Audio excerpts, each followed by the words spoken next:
Alright, here we have an Otis Series 1 elevator.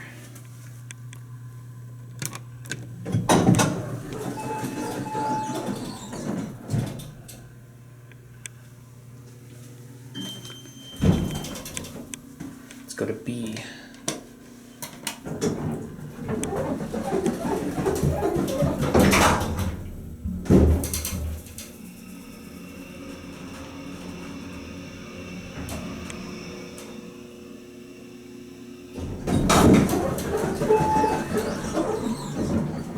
Let's go to 3.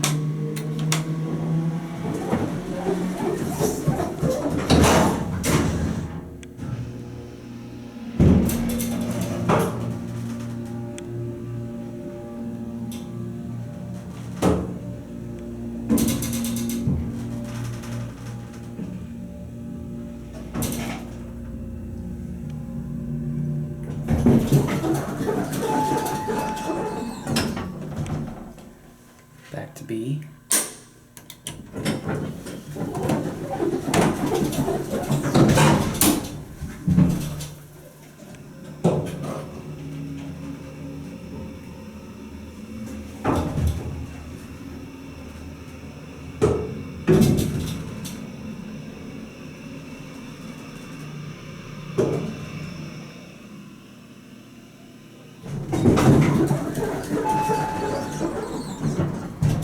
And we'll end up at 1.